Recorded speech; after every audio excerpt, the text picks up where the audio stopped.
Good morning, everyone.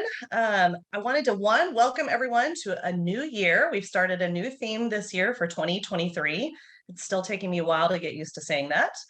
And it's on God's wisdom through Psalms and Proverbs. And we're really excited about starting this. We're going to get some time in the Old Testament now, which will be exciting. And I got to kick it off in January with the topic of creation, God's wisdom in creation. So man in relation to God. And, at first when it started my article, I really had tried to go down this path. I'd heard recently about this fine-tuned universe theory. And I'll be honest, I have always been much more on the English side of things, right? Literature and English versus mathematics and science. But I'm always interested. I'm intrigued by some of the new theories that come out. And so this theory essentially states that we're fine-tuned, right? We're in a world that's fine-tuned about everything. And I'd heard things before about we're the perfect distance from the sun so that it's not too cold and it's not too warm, things like this. But this theory goes much, much deeper and talks about there's all kinds of mathematical equations that require our world to work, and they're all fine-tuned. And the reason I bring this up, and I do want to say, we're going to link the video that kind of gives a great summary of this theory in both the recordings so that you can take a look if you'd like. But the reason I want to hone in on this is the point of this theory is you really get three choices when you realize our earth is fine-tuned. And this is really similar as when we talk about, is Jesus Lord, how there's kind of three choices there too. But when you think about how fine-tuned our earth is, it could either be one that it had to be that way. Well, why? If you start to really think about that, why did it have to be that way? And the second choice would be that it's all chance, right? Roll the dice and here we are. We just happen to land on the perfect number. And I was thinking about it, just if the five of us started rolling a dice, what are the odds we would all get the exact same dice number? Pretty low. And that's nothing compared to what our universe is like.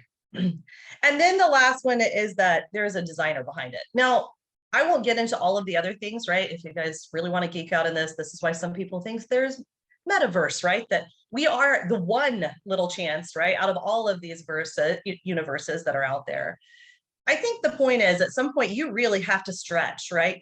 To try to get your way around a designer. And so what we're talking about today is that designer and how did this earth come about? What happened, right, to make this come about? And so as I was thinking about that, the very first question that comes to my mind is I'm clearly not a mathematician or a physicist of any sort. So it's not like I'm going to go outside and just understand, oh, our universe is just set up just perfectly. But we are told in Romans 1:20, what it says when Paul is talking to the Romans. He says, for his invisible attributes, that is his eternal power and divine nature, have been clearly seen since the creation of the world, being understood through what he has made. As a result, people are without excuse. So, Lee, I was hoping that you could kind of just expound, knowing that we might not be mathematicians and physicists, how are we supposed to understand that through creation, there was a designer behind that? Right. I mean, no. And I tell people all the time, there's a reason I don't teach math. But my reaction is that in some ways, actually, being an educated, in today's terms, physicist or mathematician may actually be an obstacle to seeing God these days, because it's when we look at it logically from an outsider's point of view, I think, how can you not see the creator in creation? And it takes effort not to see it. It's theories upon theories, and then more theories to explain the deficiencies in those previous theories. And that wasn't always the case. Historically, scientists who first studied the universe and made discoveries about its order and logic, they acknowledged the fingerprints of God in the aspects of his creation. Isaac Newton, who explained the laws of gravity, said that while gravity explains the motion of the planets, it cannot explain who sets the planets in motion. He wrote that the more that he studied science, the more convinced he was in the presence and existence of God. And he read his Bible daily and was convinced of God. And modern scientists would say that men like Newton and Galileo and Copernicus believed in God because it was the accepted truth of the day.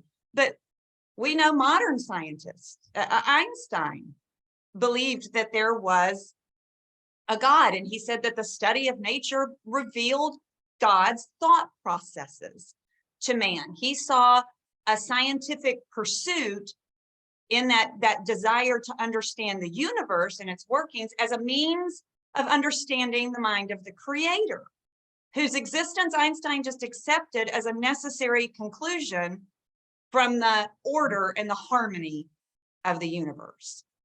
And so it's much more current science, today's science, built upon the discoveries of these men and women who acknowledged a creator. It's current science that has tried to remove God from the equation.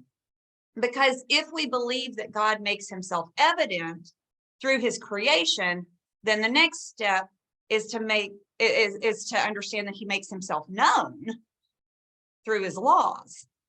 And that's a much less attractive idea for people. And of course, it's going to be the conversation of next month, right? But in the passage that you were reading, Amy, in Romans chapter 1, I wanted to expand just a little bit and look at verses 18 through 25, because Paul writes that for the wrath of God is revealed from heaven against all ungodliness and unrighteousness of men who suppress the truth in unrighteousness, because what may be made known of God is manifest in them, for God has shown it to them.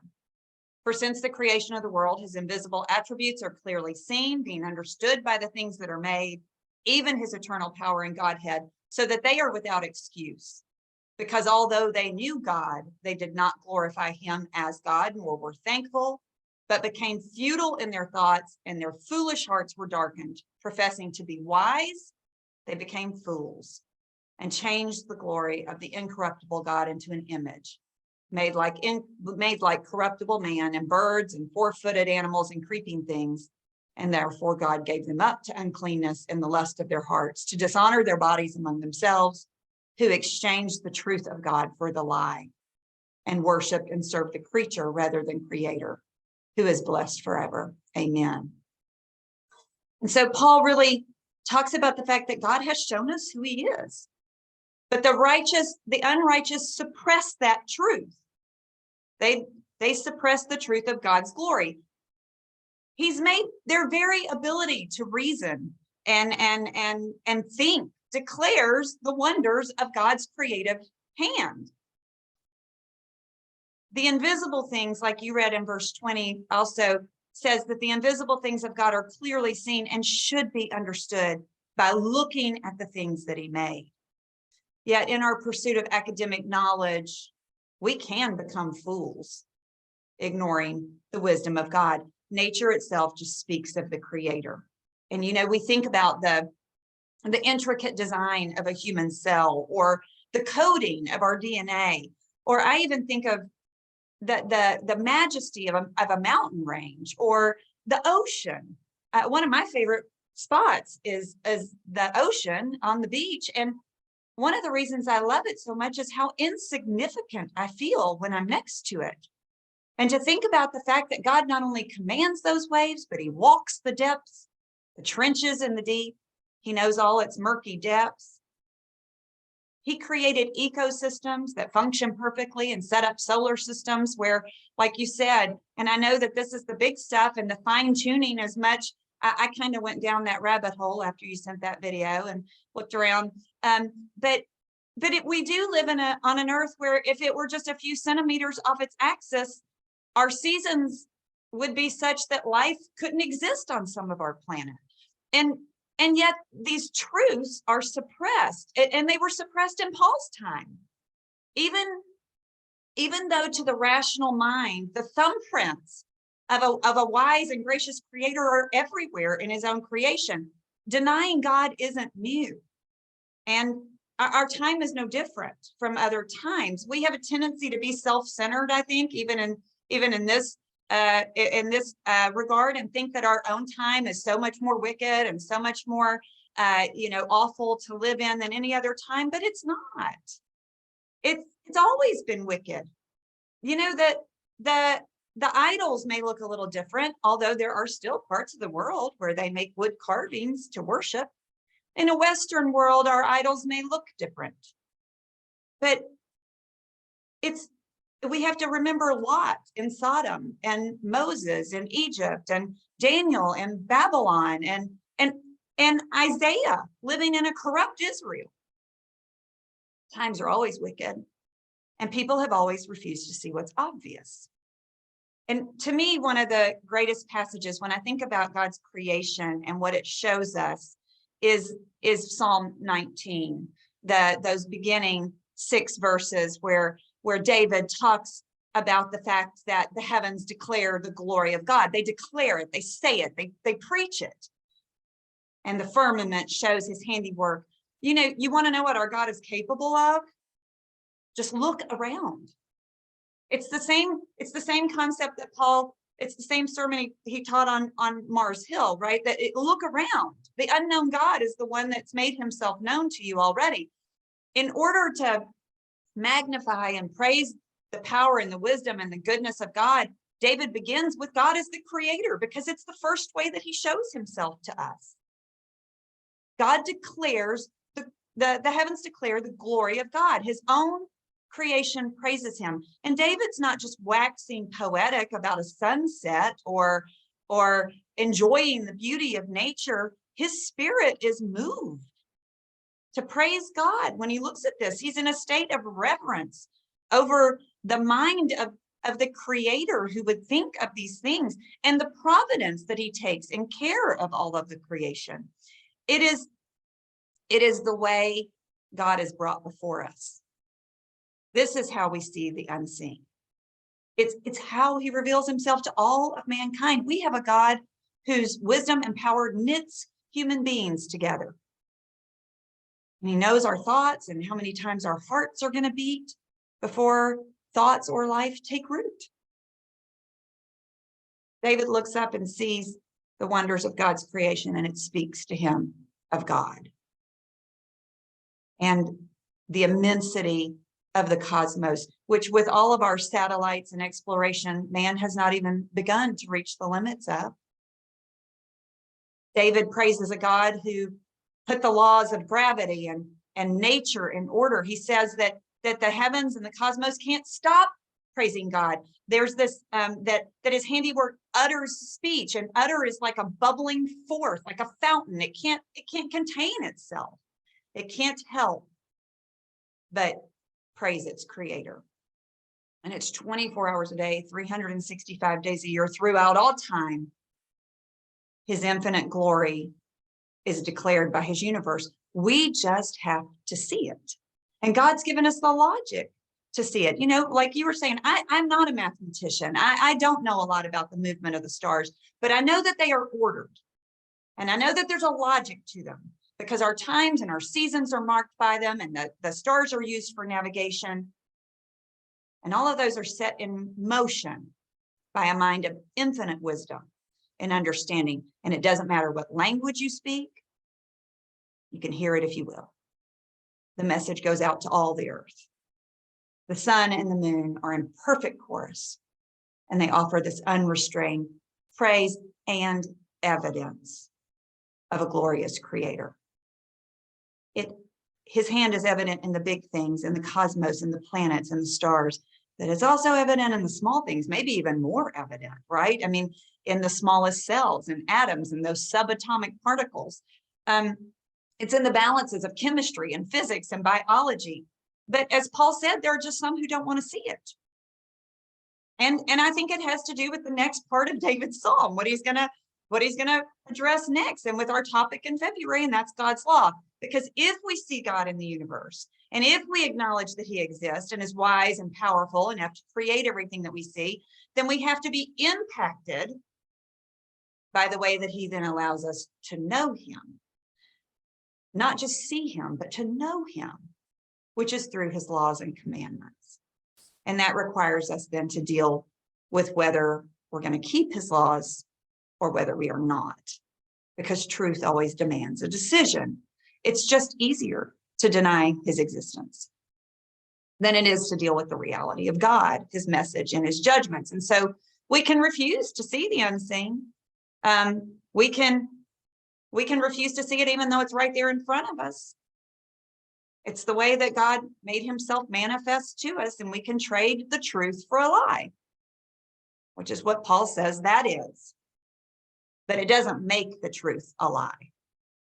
It just makes one a worshiper of the creation rather than the creator. And God is going to give people like that over to their own unrighteousness. He'll just let us have it. So I think it's not what I believe. There's so much more evidence for, and it's so much more logical in its thought process than any of the scientific theories, that I think that's the wisdom of God. It founds our faith in his very existence.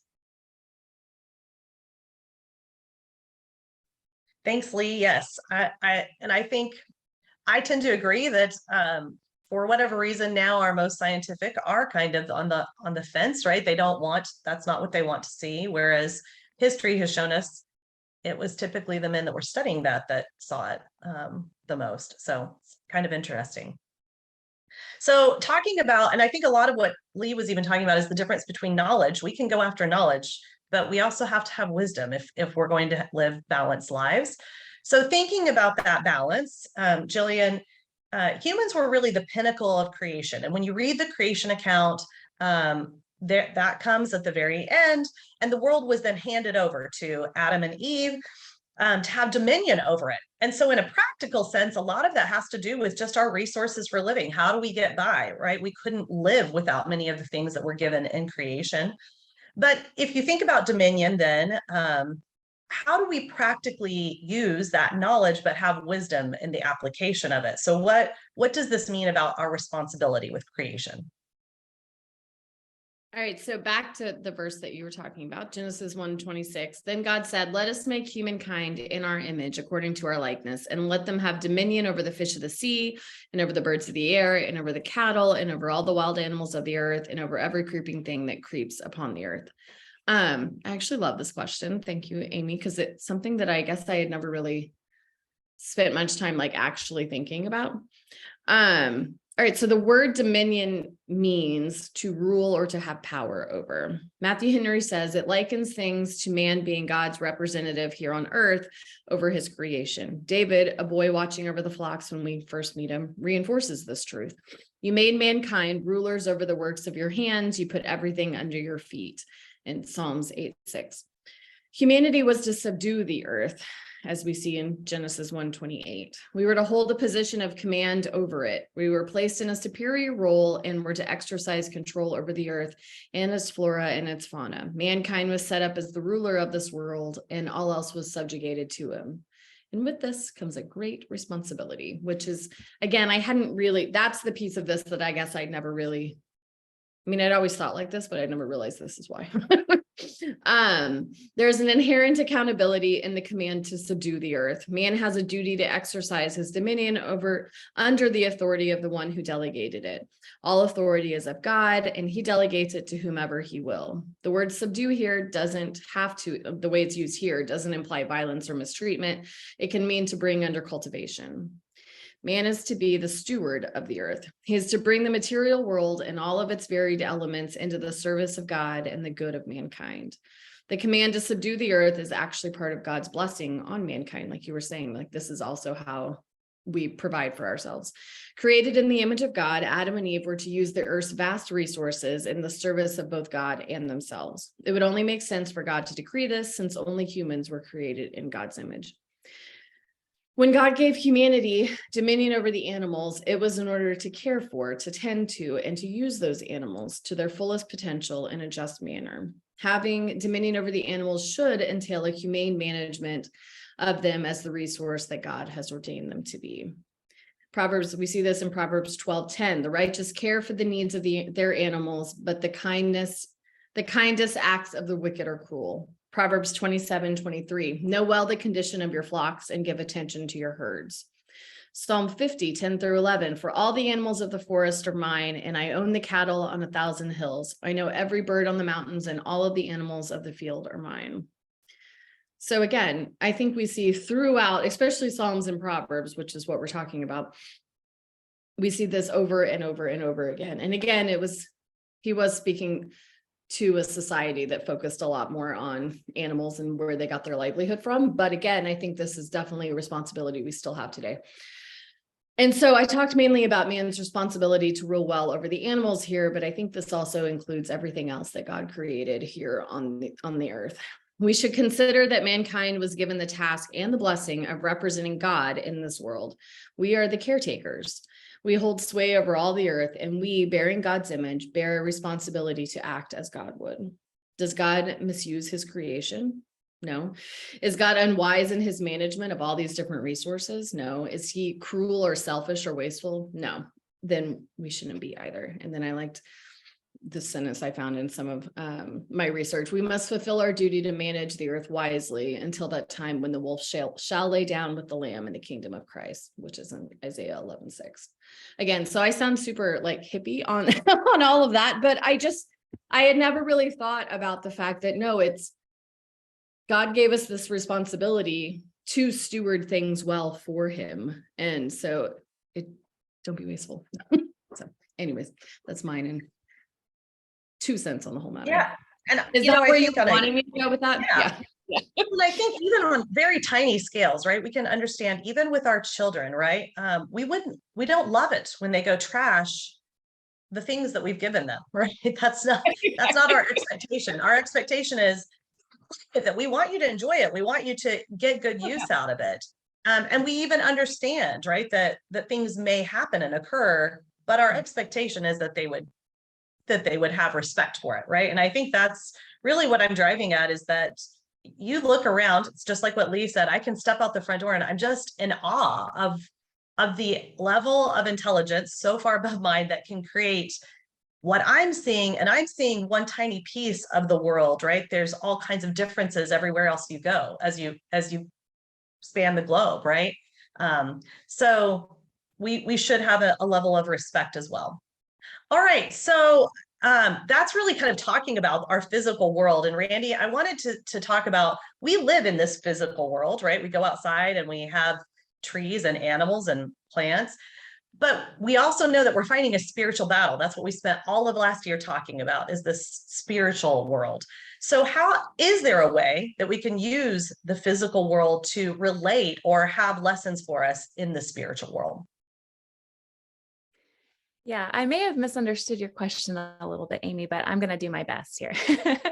Sorry.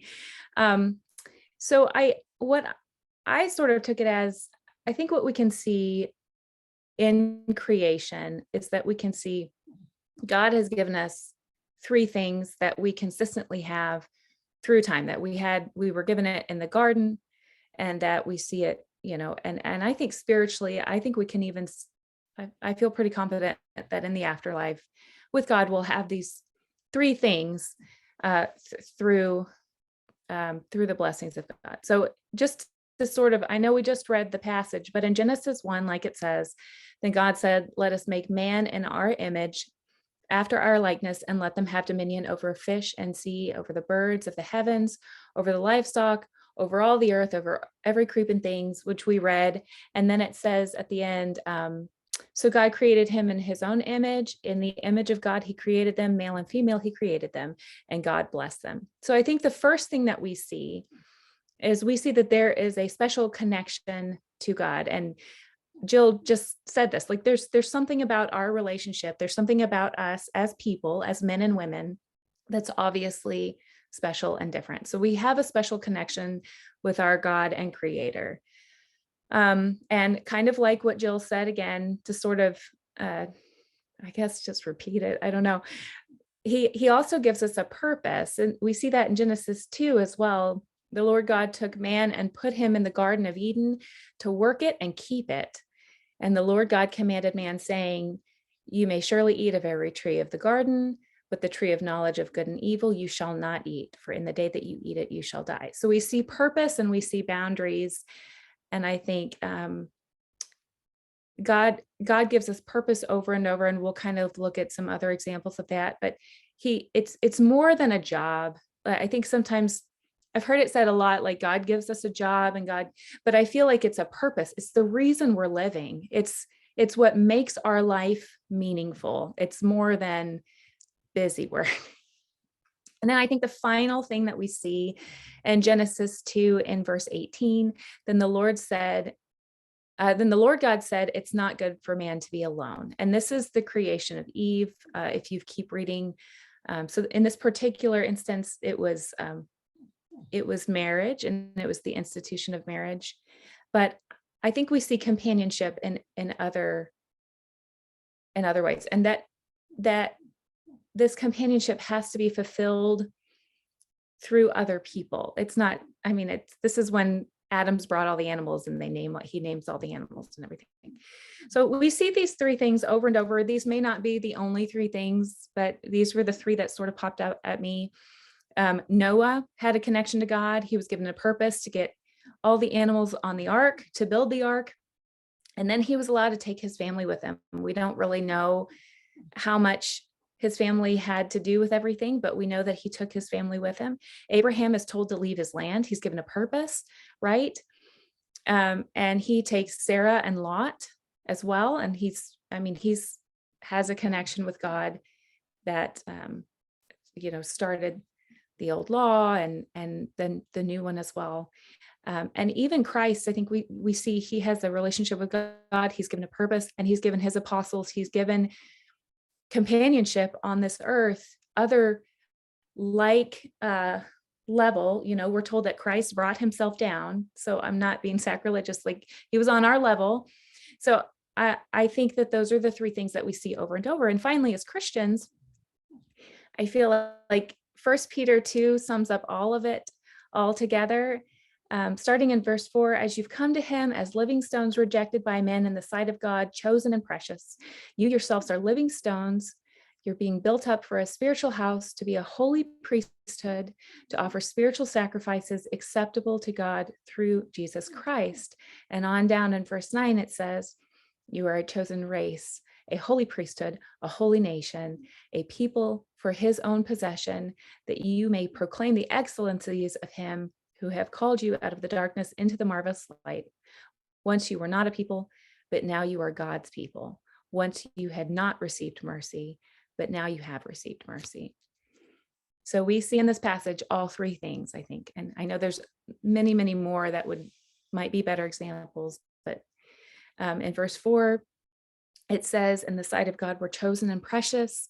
Verse 10, we are now God's people. We see this relationship with God when we enter into this covenant with him, that we become his people, that we are special, that we are brought out. We're given purpose. We are the holy priesthood. We offer spiritual sacrifices acceptable to God. We proclaim the excellencies of him who have called us into the marvelous light. And finally, we're given companionship, and we're given each other. There's this collective idea that we're a chosen race, that we're a priesthood, that we're a nation, that we are a people of possession. And in verse 10, it says that we are now God's people. And so I think spiritually,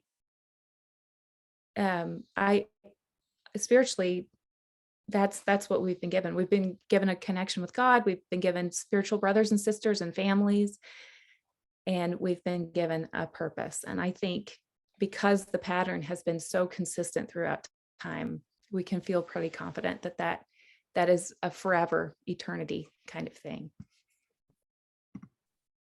Yeah, and I look a lot at the Bible. So many times the teachings are given in very physical things, right? Jesus uses parables over and over again. And a lot of times even the apostles are like, what are you talking about? What's the seed? What's this whole talk? What are you talking about going and sowing the seed? Well, he's using something we understand to explain a deeper principle. And humans have done this throughout time. It's we use a lot of that. We call them metaphors, right? Lee could probably get into a lot more detail there on the English side. But I do look at that a lot, and I think it's fascinating to look at so many of those things. So you even brought up Adam and Eve. Well, that is truly a metaphor. We're told later even, right? That our relationship, the church with Christ is as a bride, right? There are metaphors that are given there that talk about deeper spiritual principles because it's what we can understand. We interact with them every day. It's coming down to our level to help us see something deeper. And speaking of that first one, which was God made us, and I think there was a very real reason why he even waited for Adam, right? He had him walk all the animals through, and there's nobody like me, right? There's nobody exactly like me when I look at all of these things. So there was something different about us. And so we've read this verse a couple times that God made us in his image. And it's really that pinnacle of creation, right? Again, we go back to that. So how does that make us different? I think is one question, right, to really focus on. I believe one way of us being different has to do with a level of choice that we have, right? I look at even domesticated animals that I might have, and they have instincts, right, that they just go after and do. And I honestly think there can be certain instinctual things we want to go after and do, but we're expected to rein it in, right? We look at our children, right?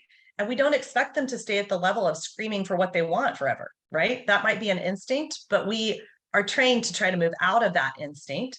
So knowing that, and then thinking about a passage in Psalms that I think is a lovely passage around creation. Liz, my last question has to do that passage in Psalms, and I'll let you read the whole thing, but it talks about when we were knitted together in our mother's womb, right? That God is responsible for that.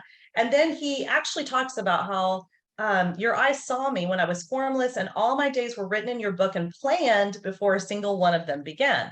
Well, what does that mean? How do we pull all of that together, really, when we think about creation and how God created us and his intent for us?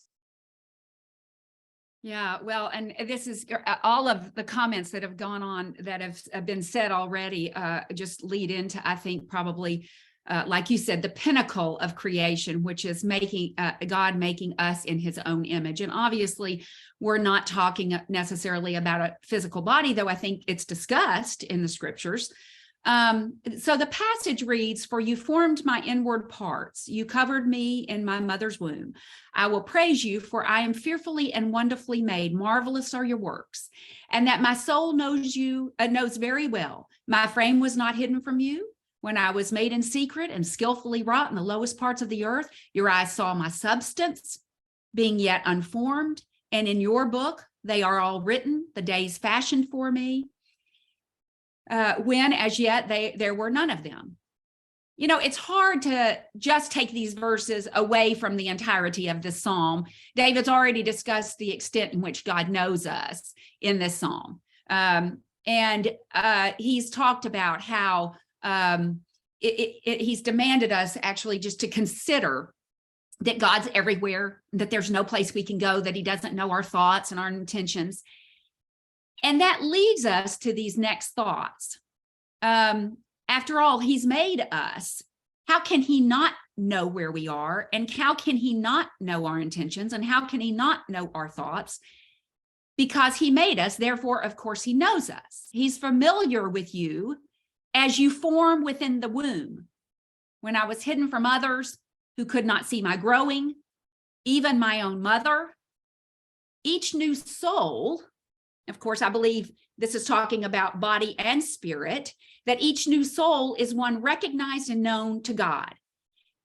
It is really, as Randy was talking about, the purpose. You know, I can remember, I think I was in kindergarten because we were living in Athens, Georgia.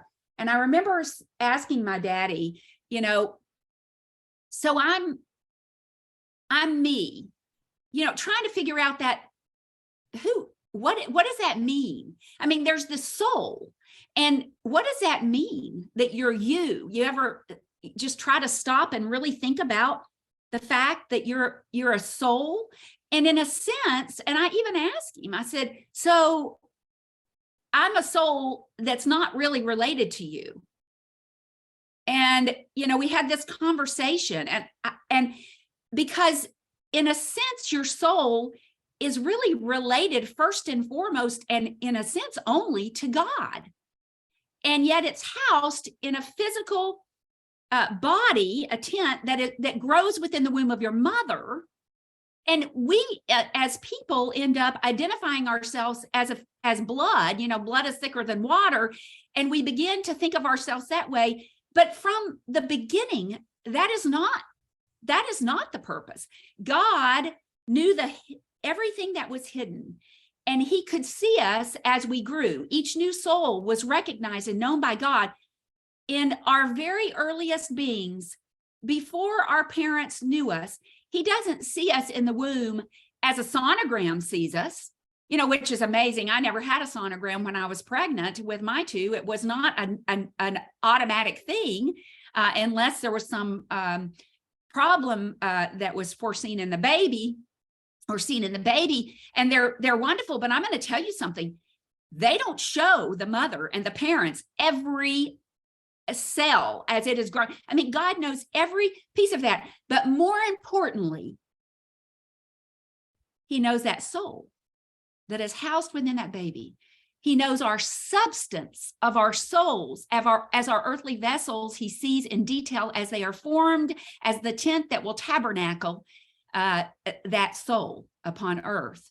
It seems really simple in a way, but it seems overwhelmingly great at the same time.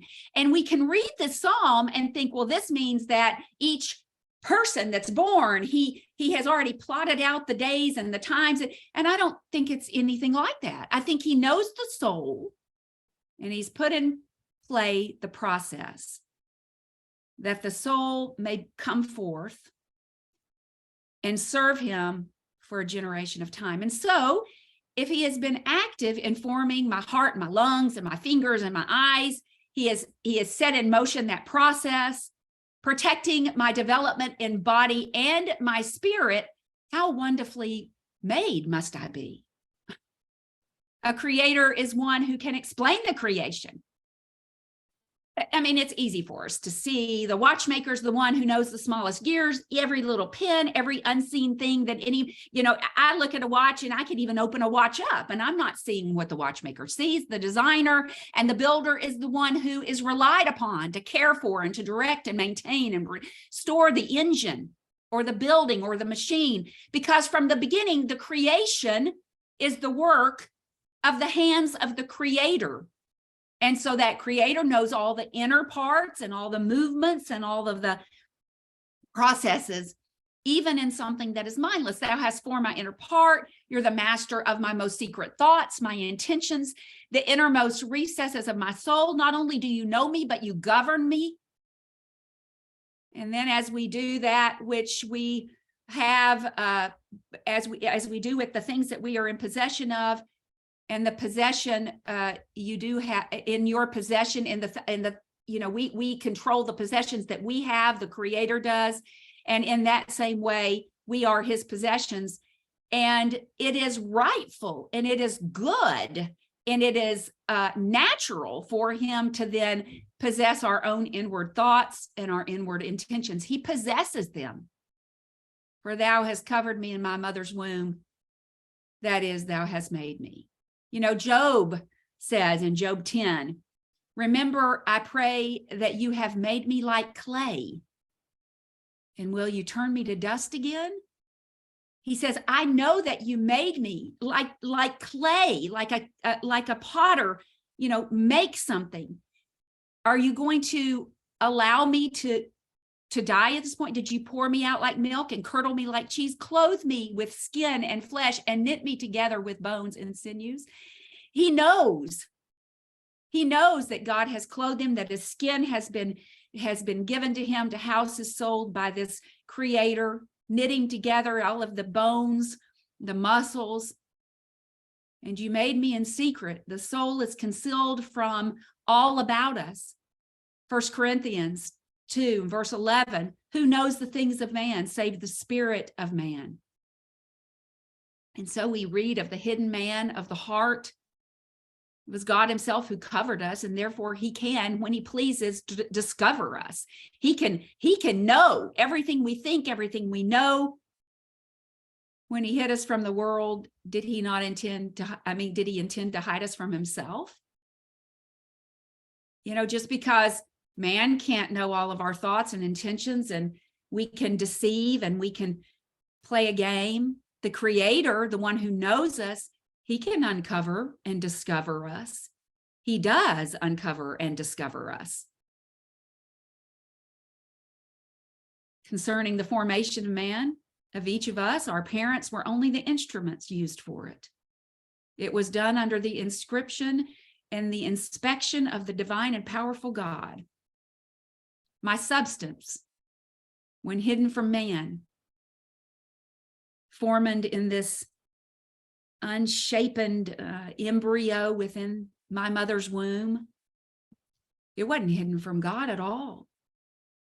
And so it was he, not my parents, who, as Job said, clothed me with skin and flesh and knit me together, my bones and my tissues and my muscles, by divine record, keeping all of our members written and recorded in the Creator's book, as he says.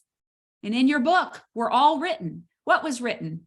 Everything that was unformed, that the eyes could not see. Eternal wisdom formed the plan and executed the process for each part of me, for everything, including my soul, to be formed. It was not my parents who did that, but God and his plan for mankind. And so therefore we are designed and fashioned for the days that we have, when our souls are housed in the forms that with great mercy are continually designed from creation, and every creation days as fashioned for them.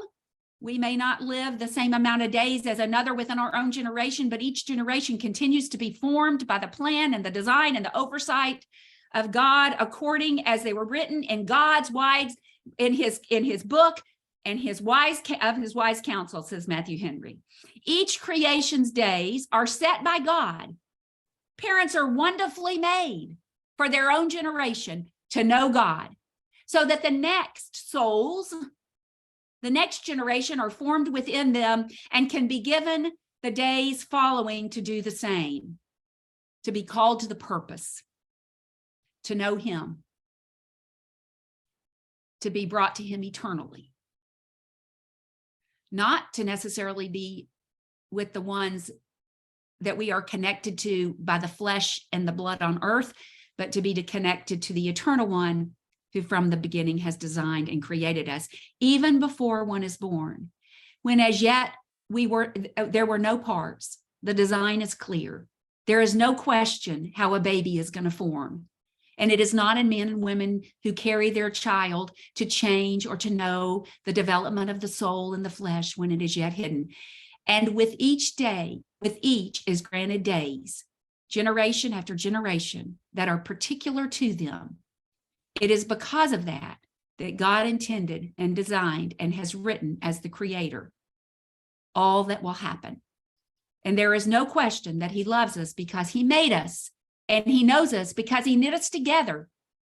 And he, through mercy, continues to provide man, us, our days, so that we may not be hidden from him, but that we might know him through our own flesh and soul. And is natural for those who are familiar with all the aspects of creation, that the creation then will yearn for them. It is natural for the creation to want the Creator to be present in their lives. To personify the watch relies on the watchmaker when they're broken. I can only imagine if you made a watch come alive and it wasn't working and it wasn't telling time and it wasn't useful, that its hope would be that the watchmaker would show up. It is the hope of them that function properly.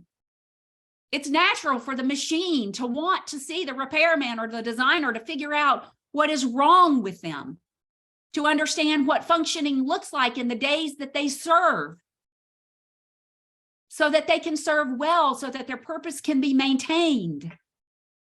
They rely on that Creator, and others rely on that Creator. Come in and fix and to give hope, because they care about that machine. And if that is the case, how much, by millions of times, greater is the soul, the eternal soul with eternal purpose, not yearning for the creator of eternity, the one who is eternal, the one who defines everything about that. And so we are given these days. They're planned, man. God's planned this system that life carry on from generation to generation to generation. But each generation has that purpose within their own days, in their own times, as God sees fit. And my little soul that was born, yes, to a particular household through a womb and a seed, that's only because it's written in God's plan and wonderful counsel that creation is made this way, and that eyes are formed and ears are formed and the body is formed. But the innermost part is what he has particularly shown attention to. And then he gives me my days. And surely, as the created, I yearn that the creator, who knows me not like my parents know me, but in the innermost depths of my soul, hears my cries, knows my weaknesses, gives me purpose, understands my yearnings, knows my heart. How can I not want to know him? He is my hope to function, to tell time, to be of service, and to know him, most especially to know him. If we are wonderfully made by God, who should we rely on to come in with the tools to fix during the days the Creator has given us to live in? And those are my thoughts on that passage. Thank you, Liz. I appreciate it. So what I just want to wrap up about, I think this month is going to lead perfectly into next month, as Lee talked about.